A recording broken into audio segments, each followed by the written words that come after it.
Nasa duty ako kanina, tapos biglang nag-blackout ng ilang segundo yung hallway lights, yung parang huminga muna yung ospital bago bumalik. Naka-gloves pa ako, amoy alcohol at pawis, may nakaipit na paper tape sa daliri ko. Sa kabilang kurtina may umiiyak na bantay, yung iyak na hindi na umiiyak para sa atensyon, umiiyak kasi wala na siyang maitira na lakas. Tapos ako, nakatayo lang sa may supply room, yung dibdib ko parang pinipisil kasi ang nasa utak ko hindi yung pasyente, hindi yung chart, hindi yung endorsement, kundi yung isang tanong na ayoko nang tanungin sa sarili ko. Ano ba ginawa ko sa buhay ko? Hindi ko sinasabi to para manghingi ng awa. Alam ko marami sa inyo sasabihin, nurse ka, blessing yan, calling yan. Narinig ko na yan sa pamilya, sa kapitbahay, sa mga kakilala sa simbahan, pati sa mga pasyente na mabait. Pero ang totoo, pag mag-isa ka sa dorm, pag naupo ka sa side kasi wala ka ng energy umakyat sa kama, pag in-scroll mo yung payslip mo at parang joke yung numbers, doon lumalabas yung isa pang version ng pangarap mo. Yung version na hindi mo pinili. Kasi ito yung story kung paano ko nangarap maging nurse. Buong teenage years ko, tapos ngayon na nurse na ako, araw-araw akong nag-iisip na sana nag-engineering na lang ako. At hindi lang siya simpleng what if. May mga taong umaasa sa akin, may utang, may pamilya na proud, may mga kaibigan na lagi akong tinatanong kung kailan ako mag-a-abroad. May sarili akong katawan na pagod na pagod na. At may isang maliit na part sa akin na parang bata pa rin na mahilig magbukas ng lumang electric fan at ayusin yung wiring. Na ngayon, tahimik na lang kasi wala siyang lugar sa buhay ko. Gusto ko lang ilabas to dito kasi wala akong mapagsabihan ng hindi ako huhusgahan agad. Sa bahay kasi, pag sinabi kong pagod ako, ang sagot lagi, lahat naman pagod. Pag sinabi kong parang ayoko na, ang sagot, sayang. Pag sinabi kong sana engineering na lang, ang sagot, di mag-aral ka ulit, mayaman ka ba? Tapos na. Sa totoo lang, matagal na tong nagsisimula, hindi lang ako umamin. Lumaki ako sa ordinary na pamilya, hindi super hirap pero hindi rin yung may extra. Sa probinsya ako lumaki, yung tipo na pag may bagyo, alam mo agad kung saan tatagas yung bubong. Tatay ko marunong sa mga basic na kuryente, hindi siya licensed engineer. Pero siya yung kapitbahay na tinatawag pag may hindi naandar na ilaw o may sumabog na fuse. Nanay ko masipag, lagi niya sinasabi na ang diploma ang pinakamagandang pamana, typical. Noong high school ako, yung pinakapaborito kong gawin, hindi yung TikTok or whatever, kundi yung magtalikot. Luma na radio, bubuksan ko. Yung rice cooker na ayaw mag-warm, titignan ko. May panahon na sinubukan kong gumawa ng simpleng extension cord na maayos ang pagkakatape tapos sobrang proud ko kahit maliit lang. May teacher ako sa TLE na napansin yun. Sabi niya bagay daw ako sa engineering. Nung narinig ko yun, parang may ilaw sa loob ng ulo ko. Parang oo nga, bakit hindi? Pero kasabay nun, yung pinsan ko naging nurse. Tapos umalis siya papuntang Middle East, hindi ko na sasabihin saan. Pag-uwi niya, may pasalubong, may kwento, may photo sa airport, may pera na pang paayos ng bahay nila. Hindi naman sila yumabang, pero kitang-kita mo yung pagbabago. Sa amin, nursing became the safe dream. Kasi pag nurse ka, may chance ka umalis. May chance ka umangat. Yun yung narrative na paulit-ulit sa barangay namin. Tapos ako, yung teenager na gustong makatulong sa pamilya, na gustong maging practical, kumapit sa nursing. Sabi ko sa sarili ko, gusto ko tumulong sa tao. Totoo naman yun. Hindi ko siya imbento. Na ospital lolo ko dati tapos may isang nurse na sobrang alaga, yung gentle magsalita kahit ang init ng ward, kahit ang daming pasyente. Naalala ko yun. Naalala ko yung kamay niya na mabilis pero maingat, yung pag-check ng IV line na parang may rhythm. Naisip ko, kaya ko rin yan. Gusto ko maging ganyan. So, nag-nursing ako. Kinuha ko yung course na alam kong ipupush ng pamilya. Nagsimula ako mag-aral sa city, nag-boarding house, nagtipid, naglakad pagkaya para makatipid sa pamasahe. Yung mga kabatch ko na nag-engineering, nakikita ko sa Facebook, puro drawing boards, calculus, mga project na mukhang masaya at nakaka-frustrate din. Ako naman, RetDem, return demo, vital signs, bed bath, drug study. May part sa akin na na-excite din kasi ibang mundo siya. Pero may part din na parang may something na pinapatay. Hindi ko pinansin kasi kailangan ko pumasa, kailangan ko matapos, kailangan ko maging RN. Nung nag-pandemic, doon mas lalong tumibay yung nursing is a calling sa paligid. Lahat gusto nurse, lahat biglang proud sa nurses. Pero ako, habang nasa online class, habang nagpapasa ng requirements na parang walang katapusan, habang nag-worry sa pamilya ko sa probinsya, doon ko unang naramdaman yung bigat na parang hindi lang stress. Parang may mali. Parang hindi ko nakikita yung sarili ko dito long term. Pero pinipilit ko kasi sayang na nakapasa ako sa boards. Hindi ko malilimutan yung araw na yun. Umiiyak nanay ko, yakap niya ako. Tapos si tatay tahimik pero yung mata niya parang may luha din. Nagmisa kami, nagpasalamat. May handa, kahit simple. May mga kapitbahay na nag-congrats nurse na parang title na yun na yung buong pagkatao mo. At nung first job ko, doon talaga nagsimula yung totoong buhay. Private hospital sa Metro Manila. Hindi ko na sasabihin exact city pero alam nyo na yung vibe. Mabilis ang tao, mabilis ang ulan, mabilis ang traffic, mabagal ang sahod. First day ko pa lang parang nalunod ako sa tunog. Beep ng monitor, tawag ng watcher, kaluskos ng gamot card, bunganga ng isang doktor na nagmamadali tapos yung senior nurse na mabilis magutos. Hindi sila masama, pagod lang lahat.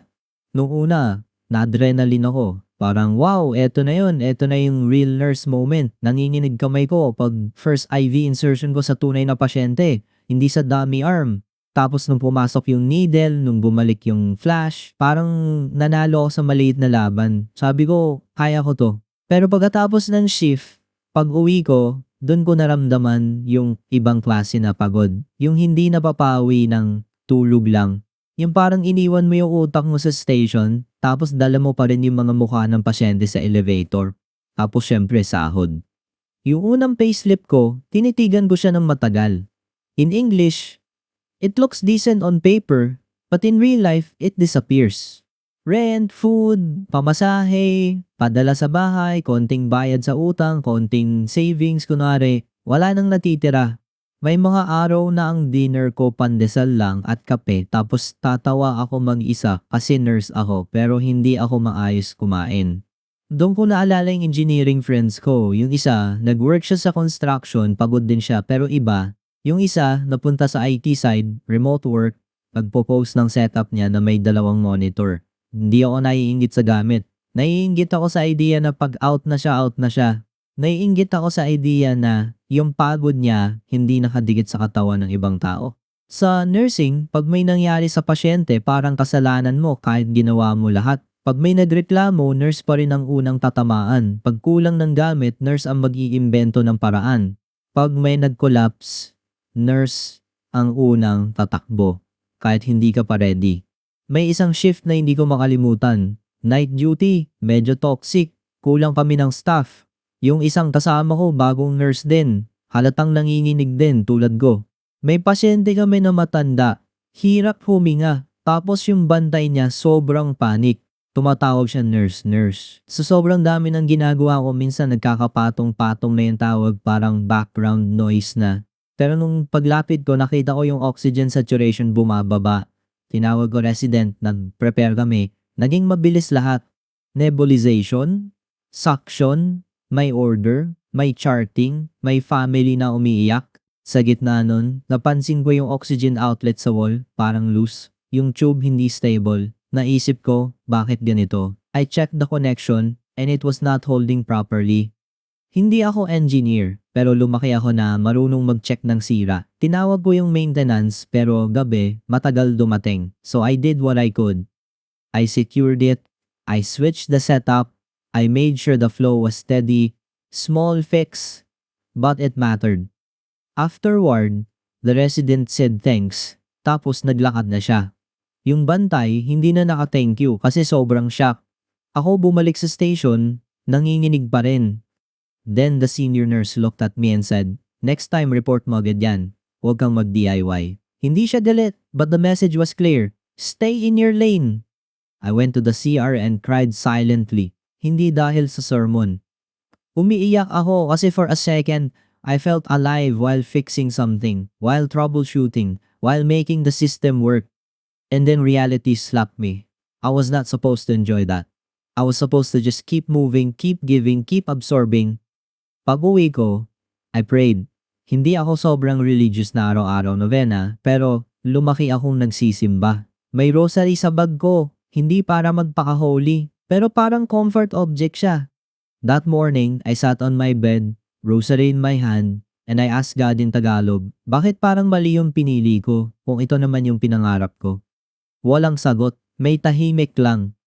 Tapos tuloy ang buhay. Kasi kailangan, at doon, pumasok yung pressure ng pamilya. Every week, may tawag si nanay, kumusta duty, kumusta pasyente, kumusta sahod. Sasabihin niya, mag-ipon ka ha, para makapag-review ka na for abroad, parang default script. Sasabihin ko, oo ma, kahit wala akong ipon, kahit hindi ko nga alam kung kaya ko pang mag-survive next month. May kapatid ako na nag-aaral pa. May tuition, may projects, may panahon na humingi siya ng pera para sa laptop kasi kailangan sa school. Ako nurse, so dapat ako yung may pera. Pero ang totoo, yung bank account ko parang laging nasa edge. So ginawa ko, nag-overtime ako, nag-extra shift kahit gusto ko na matulog. Nag-sacrifice ng day off kasi ayoko maramdaman nila na wala akong silbi. Yung mga tao sa paligid, proud sila sa akin. Ako naman, habang naglalakad papunta sa station na may bit-bit na chart, I felt like I was slowly disappearing. Parang sa sobrang pag-fulfill ko ng role, wala nang natira na tao. Then one day, may reunion yung batch namin. Small lang, coffee shop somewhere in the city. I almost did not go kasi duty ako kinabukasan. Pero pumunta ako kasi miss ko din sila. And there, I met my old classmate na nag-engineering. He looked tired too, but in a different way. He talked about site visits, deadlines, clients. He complained about traffic, about bosses. Normal. Then he casually mentioned he was doing part-time work online, like drafting or some tech stuff, not sure. He said he was saving up for a small house. He said it like it was possible. I smiled, I laughed, I listened. But inside, something snapped quietly. Pag-uwi ko, I opened my laptop. I searched engineering courses online. I searched basic electronics refresher. I searched intro to circuits. I watched a video at 2 a.m. habang kumakain ng instant noodles. And for the first time in months, my brain felt awake without fear. I kept doing it. Secretly, after duty, kahit antok, I would watch one lesson. Sometimes Tagalog vlogs about DIY repairs, sometimes English lectures. I bought a cheap multimeter online. Hindi siya fancy, pero enough. I started fixing small things in my dorm. Loose socket, flickering lamp. My roommate laughed. Nurse ka na, electrician ka ba? I laughed too, but it felt like breathing. Hidden tension was building. Kasi habang mas tumatagal, mas lumalaki yung regret. Then the point of no return happened and it was not dramatic in a movie way. It was small, ugly, and real. May incident sa ward, equipment issue. Not my fault, not directly, but you know how it goes. Something did not work right and the first question asked was, nasaan ang nurse? There was an internal review, not legal stuff, just hospital process. I felt like my name was suddenly heavy. I replayed the night in my head, minute by minute. I knew I did my job, but the fear stayed because in nursing, even when you do everything right, you can still be blamed. That night, I called my mother. I wanted to tell her I was not okay. I wanted to tell her I was thinking of quitting. But when she answered, she was excited because may kapitbahay daw na nagtanong if pwede raw ba ako mag-duty sa kanila as private nurse for a week, extra money. She sounded proud, she sounded hopeful. So I lied. I said I was fine. I said work was okay. I said yes, I can do extra. After the call, I stared at the wall. I realized I had started lying to survive, not to hurt anyone, just to keep the image intact. I did the extra private duty. It was tiring but manageable. My patience got thinner. I became more irritable. I started hating small things like the sound of someone chewing loudly in the pantry or a watcher asking the same question 5 times. I hated myself for hating them. I saved a little and I told myself, okay, review center for NCLEX or IELTS soon. I realized I did not even want to go abroad anymore. I did not want to be a nurse in a different country. I just wanted to not be a nurse for a while. But how do you tell your family that after years of them telling everyone you will be the one who makes it? I tried to focus on the good parts. I tried to be the nurse I admired before. I talked gently to patients. I held an old woman's hand while she waited for her labs. I prayed quietly before starting my shift. Not loudly, just inside my head. My heart softened. When a patient died on my shift, I took it home again.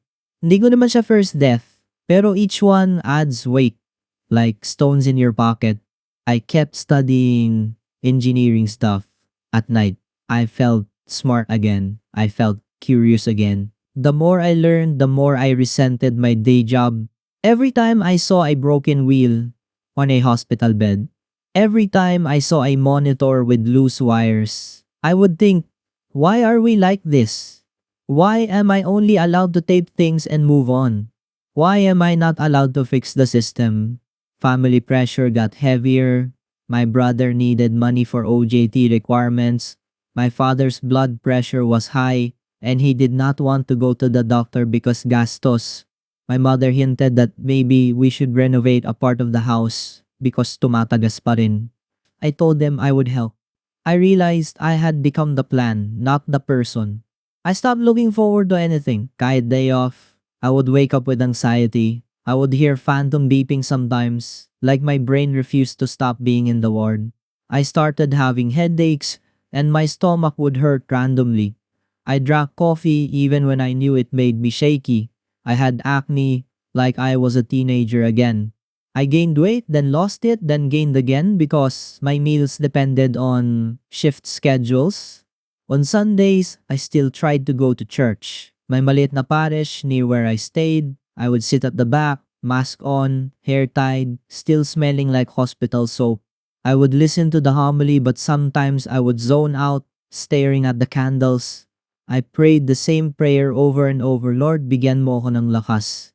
Lord, tulungan mo ako maging grateful. Lord, if nursing is my path, please make it feel like a path and not a trap. One weekend, I tried to reset. I went to Batangas with a friend, day trip lang. Beach, simple. We ate fried fish, sat on the sand, watched the water. For a few hours, my shoulders dropped. I felt like a normal person. I laughed without forcing it. Then my phone buzzed. Group chat from work. Staffing issue. Someone called in sick. They were asking for volunteers. I stared at the message. My friend was talking, telling a story, but I barely heard. I felt the old guilt rise up. If I say no, I am selfish. If I say yes, I will break. I said yes. We went back early. In the bus, I watched the sky turn dark and I hated myself. I hated my job. I hated the version of me that could not set boundaries. I hated the part of me that still wanted to be seen as good. That was when I started imagining a different life in detail. Not just engineering, a specific life. Waking up in the morning, making breakfast, going to an office or a site, using my brain to solve problems that did not involve someone's pain directly. Coming home tired but not emotionally empty. Being able to plan vacations without begging for schedule swaps. Having weekends that felt like weekends. And because my mind is cruel, it started showing me evidence. Facebook posts of classmates, photos of their projects, messages about promotions. Meanwhile, my own feed was full of nursing memes about being underpaid and overworked, jokes that were not jokes anymore. The unexpected part came from a place I did not expect. One night, we had a patient with a device issue. Again, this time, infusion pump kept alarming. It was not the patient, it was the machine. The biomedical tech was not available right away. People were annoyed because alarms mean delay, delay means risk. I looked at the pump and I recognized the pattern. I had watched a video about basic sensors and connections a few weeks before, just for fun. I am not claiming I fixed it like a genius. I just did basic checks, the kind you do when you grow up around people who fix things. I cleaned the contact, I reseated the line, I checked the power source, the alarm stopped, we continued the infusion safely. The senior nurse saw it and said, "Ayos ah." Not impressed, just surprised. The next day, someone from maintenance, an older guy, asked me casually if I had experience with electronics. I said, "Konti lang, hobby." He nodded like it mattered. A few days later, a hospital admin person, not high level, just someone in charge of training schedules, approached me. She said they needed someone to help coordinate with biomedical and IT for a small project. Something about organizing equipment checks, reporting patterns, making simple guides for nurses so less panic when machines act up. She said, "Ikaw kasi, observant ka." I should have been happy. But my first reaction was anger. Kasi bakit ngayon? Bakit kailangan ko pang masira bago mapansin na may ibang skill ako? Still, I said yes. Because I always say yes. That project became my small escape. Once a week, I would sit with the biomedical techs and IT people. I would listen to them talk about preventive maintenance, about power issues, about simple fixes that could save hours. I understood more than I expected. I asked questions. I took notes. I felt like my brain was finally allowed to play. But it also made my regret sharper because I realized I liked systems. I liked troubleshooting. I like building something that makes other people's work easier. Nursing, in my day-to-day, was mostly putting out fires. Engineering, even in this small hospital version, felt like preventing fires. Then came the night that matched my cold open. Night shift again. Short-staffed again. Someone brought in a patient in bad shape. Not going into details, but it was one of those moments where everyone moves fast and no one talks about feelings until later. There was shouting, there was running, there was that metallic smell that I cannot forget. At some point, I noticed something small that became huge. A power strip was overloaded. A monitor flickered. For a second, everything could have gone wrong. I moved without thinking. I unplugged what was not needed. I called for help. I stabilized what I could. My hands were doing nursing, but my eyes were doing something else. I was looking at the system, the connections, the weak points. It worked. The patient stabilized enough to be transferred. People moved on. The doctor wrote orders. Someone cleaned. The watcher cried quietly. The beep returned to normal. And then I ended up in the supply room, alone, gloves still on, tape stuck to my finger, lights flickering for a second. That was when I felt it. Not just sadness, not just burnout. It was grief. Parang namatayan ako pero hindi tao. Parang namatayan ako ng version ng sarili ko. Yung version na sana nag-engineering. Yung version na sana hindi laging pagod. Yung version na sana hindi kailangan maging hero para lang masabi na may silbi. I slid down the wall and sat on the floor. I tried to breathe quietly so no one would hear.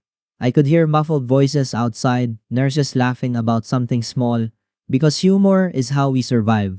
I could hear someone calling my name from far away. But I stayed there for a minute longer. I thought about my mother bragging to relatives. I thought about my father's hands, rough from work, proud when he said, "RN na anak ko." I thought about my brother who looks up to me. I thought about church, about candles, about prayers that felt unanswered. I thought about the small multimeter in my drawer.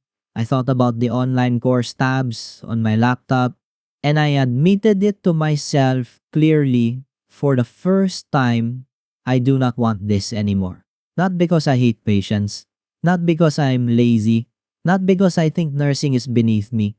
I respect nurses deeply. I see what we do. I see how we keep people alive even when no one notices. But I also see what it is doing to me. I see how my kindness is becoming thinner. I see how my body is warning me. I see how my dreams at night are full of alarms. I stood up, washed my hands, went back out, and finished my shift like nothing happened. Because that is also part of being a nurse. You break privately, and then you go back and you smile and you chart. After duty, I did not go home right away. I went to church. It was not Sunday, so it was quiet. I sat in the same back pew. I looked at the altar. I did not pray a long prayer. I just said, in Tagalog, Lord, patawad kung nagkamali ako. Tulungan mo ako itama nang hindi ko sinisira yung mga taong mahal ko. Then I did something I was scared to do. I called my mother and told the truth, not all at once, but enough. I told her I was tired. I told her I was not sure about abroad. I told her I was thinking of studying something else, maybe engineering related, maybe biomedical, maybe IT. I expected anger. I expected disappointment. I expected the sayang again. She was quiet. Then she said, Anak, pagod ka lang siguro. I said, Ma, matagal na. She started crying. Softly. Not dramatic, just started crying. She said she did not want me to suffer, but she did not know how else we would survive. She said nursing was the only path she understood. She said she was proud, but she was also scared. Scared that if I quit, babalik kami sa dati. I told her I was scared too. I told her I did not want to abandon them. I told her I just wanted to find a way where I can still support them and not lose myself. We did not solve everything in that call, but that call changed something because it was the first time I chose honesty over image. In the following weeks, I made small moves, not big dramatic resignation immediately. Practical muna. I asked around about bridging programs, about ECE or ME, about short courses. I researched biomedical engineering masters, but honestly expensive. I looked at IT and health informatics because it felt like a bridge between my life now and the life I wanted. I talked to the maintenance guy, asked him about certifications. I asked the hospital training person if the project could lead to a role. I did not tell everyone my whole plan. I just took steps. Work was still hard. Patients still came. Death still happened. Families still shouted sometimes. Admin still sent messages asking for volunteers. But now, when I felt trapped, I reminded myself, this is not forever if I refuse to make it forever. There were setbacks. Of course, I had nights where I felt guilty because leaving nursing felt like betrayal to the profession. I had days where I felt stupid because starting something new in your late 20s feels embarrassing. I had moments where my family would slip and say, Kailan ka mag-abroad? And I would feel the old pressure again. I had a week where my father got sick, and I used my nursing skills to take care of him, and I felt both proud and angry. Because nursing is useful and beautiful, but it still does not mean it is my whole life. One Saturday, I went home to the province. I sat with my father outside, just watching the street, hearing tricycles pass. He asked me straight, Totoo ba? Ayaw mo na? I said, Tay, hindi ko alam kung ayaw ko na sa nursing pero alam ko pagod na ako. He nodded slowly. Then he said something I did not expect. He said, Alam mo, nung bata ka, lagi ka nandito sa tabi ko pag nag-aayos ako ng linya. Hindi ka natatakot. Hindi ko alam bakit nurse pinili mo, pero siguro kasi gusto mo ring tumulong. Pero anak, hindi lang sa ospital ang tulong. I cried, right there. Hindi yung iyak na malakas. Yung tahimik lang kasi minsan yung mga salita na galing sa taong hindi madaldal, mas mabigat. So nasaan na ako ngayon? Still a nurse, for now. Still doing shifts. Still wearing white shoes that never stay white. Still hearing alarms in my head sometimes. But also I am building a second path. Slowly, quietly, with fear, with hope. I do not know if I will end up as a licensed engineer. I do not know if I will become a biomedical tech or an informatics person or something else entirely. I just know that the regret is real, and pretending it is not real almost killed something inside me. If you are reading this and you are in the same place, maybe you are a nurse too, or maybe you are in a job you dreamed of and now you regret. I just want to say this in plain words. Hindi ka masamang tao dahil nagbago ka. Hindi ka ungrateful dahil napagod ka. Hindi ka traitor dahil gusto mo huminga. Minsan, yung pangarap natin, pangarap lang ng younger version natin, and that version did their best with what they knew. But we owe it to ourselves to listen when our present self is screaming quietly. The end. Thank you for watching this video. Don't forget to come back tomorrow for more stories. Once again, I'm Lechon, and I'll see you next time.